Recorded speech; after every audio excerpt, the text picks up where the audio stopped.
PCN is brought to you in part by the following underwriters.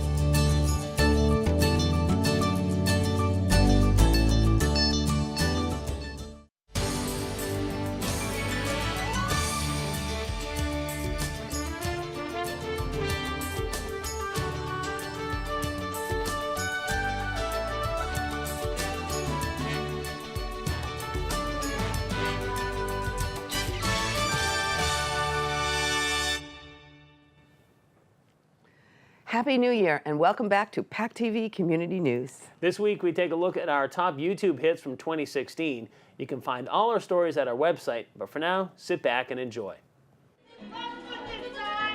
I went to Glasgow, Scotland in March to compete at the World Irish Dance Championships. I did a lot of sports when I was young, and my cousin and my great aunt did Irish step too, so it just kind of got passed down to me. And then I got all my friends into doing it, and so we all just kind of decided like, hey, let's make Irish step our thing. In November, we have our regional qualifier, which is called the Oireachtas, and I qualified at the Oireachtas to compete at the Worlds. So between November to March, I was going to dance like 5 times a week for like 2 hours with extra classes here and there to prepare us for Worlds. It took a lot of like hard work. Normally, in the summer it's kind of laid back, so we do more like 2 classes a week. And then once it hits fall season and winter season, that's like our hardest time. So we're training 5 days a week, and for more out like 3 hours at most. So it's a lot, and plus working out and eating healthy. So these young men and women who come into our studio are here about 4 to 5 times a week. They're in here for 2 hours at a time, so we're talking about 10 hours of practice over the course of maybe 4 months. It was so hard because you'd go to these competitions locally and you come back and your friends are like, oh, how did you do? And they're like, did you win? And it's not actually that easy. Even just getting placing is a huge deal. So it's really hard to place at this level. They dance 3 dances if they're lucky. The first dance is a heavy dance, which is either a hornpipe or a jig. That's done with 3 people at a time on the stage, and there are upwards of 200 competitors in each competition. Then they come back and do a light dance, which is a reel or a slip jig, again with 3 competitors on the stage. And the top 50, it's actually the top third, maxing out at 50, come back for their solo round. This has turned into a sport.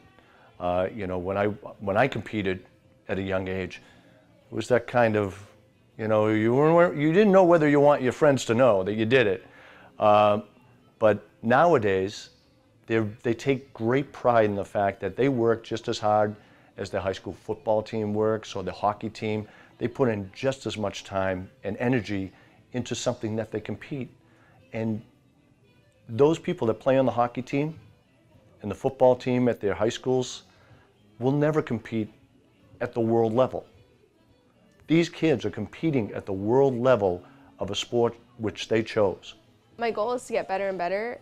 For dancing, I'll probably stop dancing once I hit college, and because it's just too hard to manage school and sports and stuff. But for dance, for now, I'm just trying to be as good as I can and improve and do better. I'm hoping to qualify again, to keep working hard and getting better and better.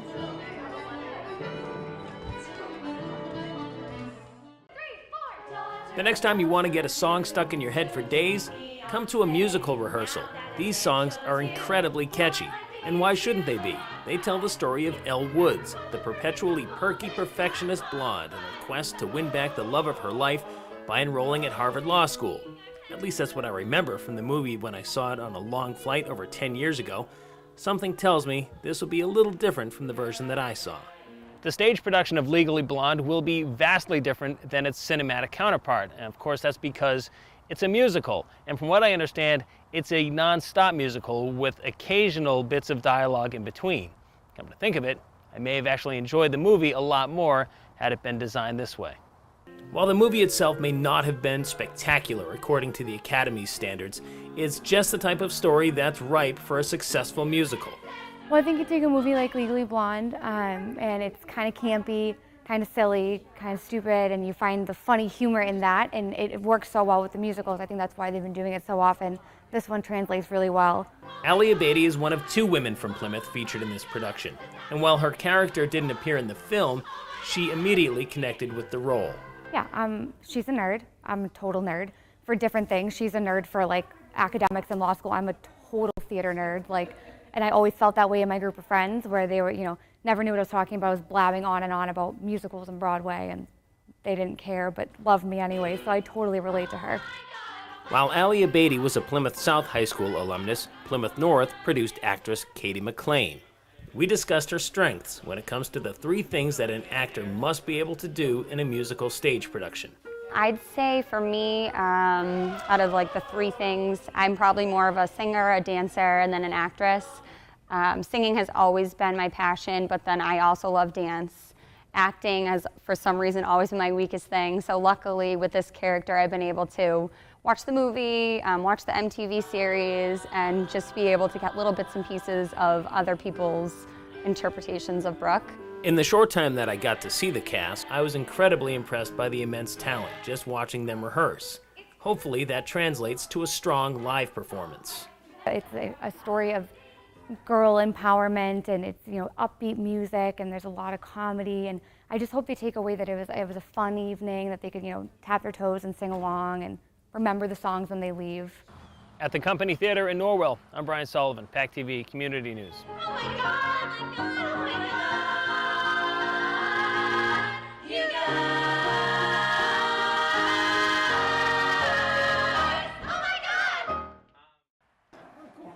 The word yoga means to bring together, to yoke together, right? And if you think about your breathing and just how the breathing is arising and a falling, the breathing is yoga. So really what the practice is ultimately designed to do is not so much change you, but remind you of your inherent perfection. Your breath is perfect. There's nothing really to change about it. And that's really what the practice is actually very simple. It's that simplicity that we're looking for, that elegance in movement to get us through life. Hot yoga is really, the theory is that you heat the muscles up and they essentially become more pliable. It's really that simple. And some people think that hot yoga got its origins because yoga itself is from India. And India is obviously a very hot subcontinent. And so that's really the benefit of it. You're building up a lot of sweat. I guess you'd say it's a little more physically aggressive than some of the other styles of yoga. Generally speaking, we have 2 levels as far as the temperature goes. A full-on power class, we're at about 95 degrees. A moderate class is more 80 to 85 degrees.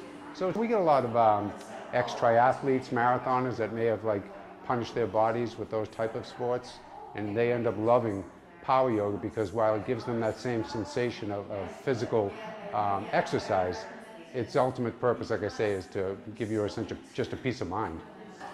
One of the oldest forms of meditation, probably the oldest form, is observing the movement of your breath.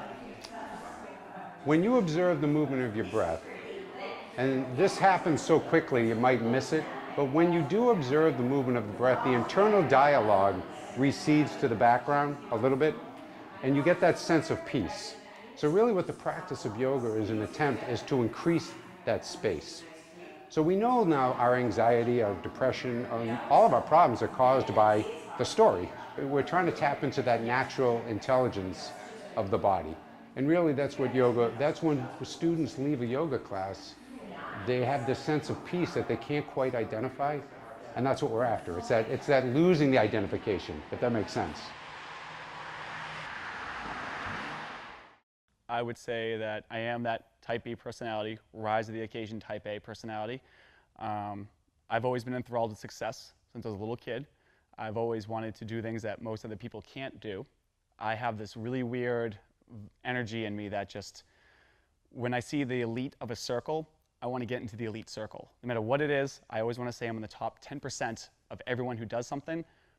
So in the sport of arm wrestling, it's one of the oldest sports that's ever existed, obviously, because it's a simple sport in the sense of, it's simplistic in nature, much like soccer. All you need is a ball, or football. You just need a ball on the floor to kick around.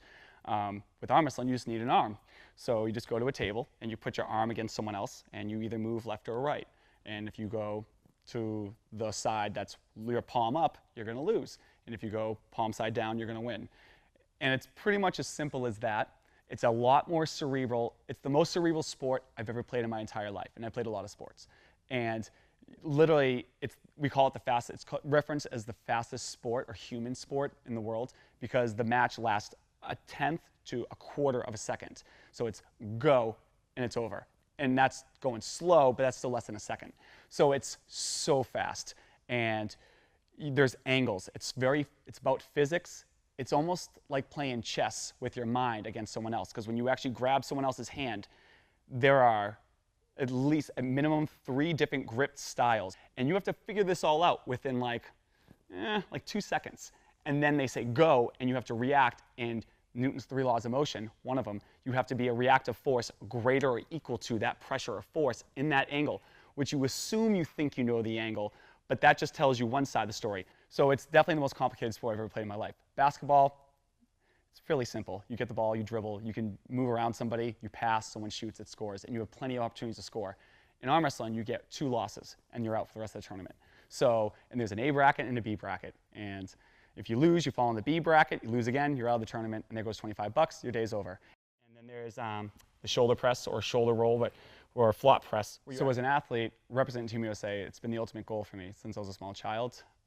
When I was a little kid, I fell in love with the Olympics, and I fell in love with Jim Thorpe and Jesse Owens, and from the early 1912, 1936, 30-something games, and then Mary Lou Retton from the 80s, like when we were when I was a little kid, and when I was a little kid, the 1984 games with Carl Lewis and Mary Lou Retton, and all these superstars, and I remember thinking, wow, this is so amazing. They say that Team USA is the pinnacle of all athleticism for our country. Nothing gets greater than that. There's nothing greater than representing your country and your flag, and it beats all pro sports, because pro sports you're being paid to go to work. In the Olympics, you're literally willing it, and there's no payment with it. You're doing it because you want to do it. You love it so much. You're putting all those hours in. It's just the most amazing feeling, because you know that you're a world elite class level athlete, especially when you're a little kid and that's your strive, and you finally hit it. It feels great. It's a very nothing can beat that feeling. Like, it's something that I can't wait when I have children, that they'll be like, oh my God, Dad was a Team USA member. The folks at the Jones River Watershed Association had plenty to celebrate at one of their most recent gatherings. First, they took time to recognize the career of Maureen Thomas, who'd been a conservation agent in Kingston for over a decade before moving on to a new endeavor. And of course, there was some even bigger news. We're also celebrating the fact that the town, last week at town meeting, voted to appropriate funds for the removal of the Elm Street Dam project.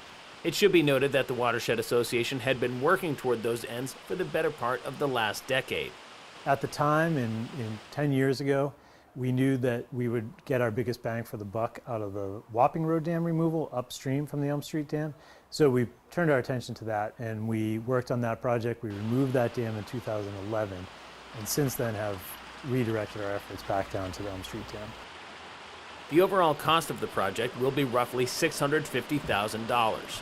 The town of Kingston approved $125,000, contingent upon the association receiving the rest of the funding from other sources.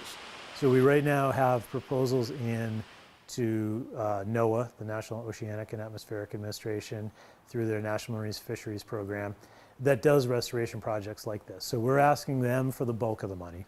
We also have funding that we anticipate from the state through the Environmental Bond Bill that has already been earmarked for this project. And then we have some private funding from Patagonia and from our membership at JRWA. So at the end of the day, the town is looking at paying about 20% of the total cost, or 20 cents on the dollar, to take care of an infrastructure problem that they have. Getting the funds appropriated by the town of Kingston for the removal of the Elm Street Dam was great news for the Jones River Watershed Association. They see the dam as having outlived its usefulness for probably over 50 years now. And while the appropriation is the first step of many, for them, it's a step in the right direction. It has a lot of implications. It improves fish spawning habitat for a number of fish, river herring, rainbow smelt, eastern brook trout, a huge list of species that can't get past the dam. It will also improve water quality. Right now there is stagnant water being backed up, which creates impairments to the quality. And this is a problem the town is required by state law to remedy. The hope is that the removal of the dam will create a free-flowing river, which would eliminate those water quality issues. On its own, the dam is actually pretty nice to look at, and for many, it's been all they've known and seen for their entire lives. It's always been there, and that's a common argument about against removal, is to say, well, it was always there. Clearly, it wasn't always there. There wasn't this particular dam before 1920, and there weren't any dams on this river at all before the 1600s. So for thousands of years, the fish swam freely. Native Americans used it as a place to capture fish for food and for other resources. But we've become attached to the things that we know, and so the pond behind the dam and the waterfall that the dam creates are things that people have emotional attachments to. And we're very aware of that, and we hope to bring a free-flowing river that people also become attached to. Designing the project and getting the permits will take about 3 years. The dam removal itself will take roughly 4 to 6 weeks. Reporting from the Elm Street Dam in Kingston, I'm Brian Sullivan, PACTV Community News.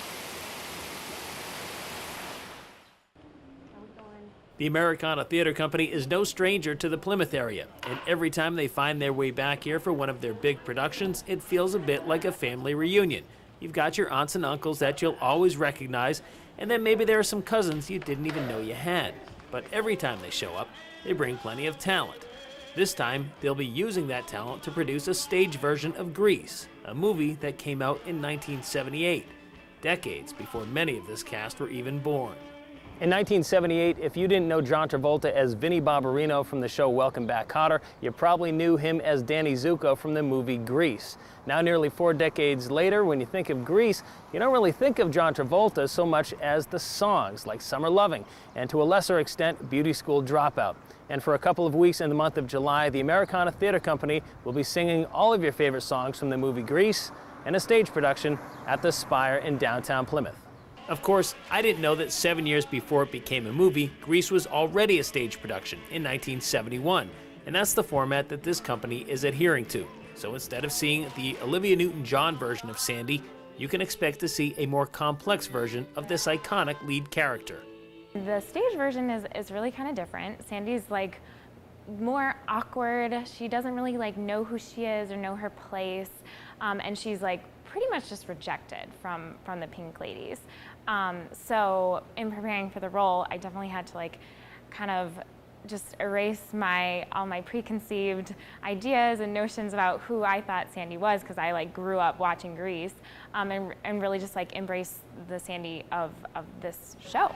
A production like Grease has all of the components that require the cast to be the proverbial triple threat, meaning they have to be able to not only act, but sing and dance as well. The soundtrack to this production alone is enough to pull the audience right into the show, and that's something that the Americana Theater Company is certain will happen each night that they take the stage. I challenge you to come to the show and see if you can't get involved. The music is rich and fun, dancing. We're like all the way downstage, dancing in your face. We're sweating. We're having the time of our lives. It would be very, very difficult not to engage. And it's funny and fun. While some musicals come and go, Grease seems to be one of those productions that gains popularity with each passing year. And the explanation may actually be pretty simple. I think one of the major things is the music. And you can't help but tap your toe or like shake a little bit when you hear it. It gets my blood pumping, and I'm sure it does for everyone else. And I guess just mostly that it deals with, I think everybody has probably been through some type of plot point in this show, whether it's finding your circle of friends, or just trying to figure out, just trying to get through high school, or you're just trying to get through like what it means to grow up, and all the influences that are going on around you, just how you can use your environment to create and find out who you are. And if you haven't seen it yet, there's still time, as the show will run through the 23rd of July. At the Spire in downtown Plymouth, I'm Brian Sullivan for PCN.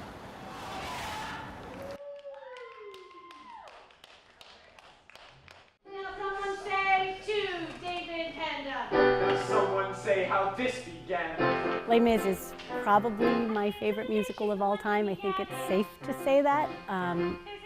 For me personally, it goes all the way back to I was a high school kid when Les Mis first went on Broadway.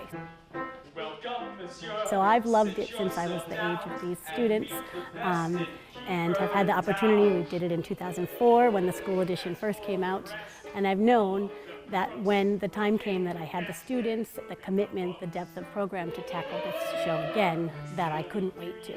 So we've brought the program to be about more than just the singing and the acting too, and that's very exciting. You know, to be able to rehearse. I know you can't see all the spaces, but to be able to already be rehearsing with the set being built around you. And so what I feel strongly like most about after our rehearsal today, we don't have a weak spot. Every person is as strong as the person who played a role before them. Every character who comes out, and that goes not just for the principals, it then goes to the soloists, your 3 sailors who just came out.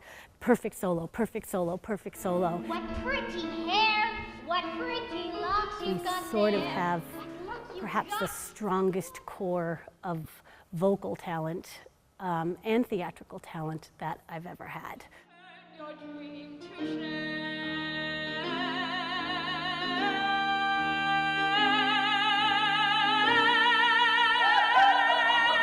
I think, you know, when I think of Les Mis, I don't think first of the destitution and how miserable they are. I think first on the arc of the character of Jean Valjean and how, you know, the lines that stick with me: to love another person is to see the face of God. To me, the show is about love, about redemption, about doing for good, to make a choice to be honorable, to make a choice to help somebody as opposed to hurt somebody, to make a choice to be a part of the good as opposed to a part of the destruction.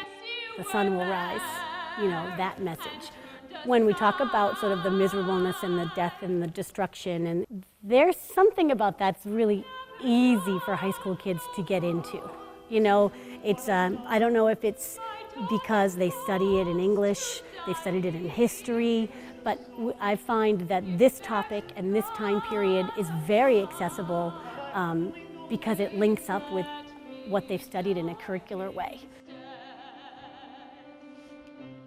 It's actually like teeny bopper mystery hat. I think the biggest thing is more about the role actually of theater and theater arts in schools in general. I think why I can't get enough of it, really, why I'm still here in the building at 6 o'clock on a Wednesday night 21 years later is it's both such an individual and then such a collective effort. So what I think is most incredible about this show is all the way from our Jean Valjean to our poorest beggar who's in the back row of the ensemble. Everybody's in this show working to tell the same story to the same end, and that doesn't happen in every event. We're engaging probably 90 plus students in this production, and there is a definite belief that it's our collective effort that will is what's going to make it probably, hopefully, the best show we've done. Thanks for watching. We hope you enjoyed seeing our top online stories from 2016. We're back next week with a new PCN show as well as a new Life episode.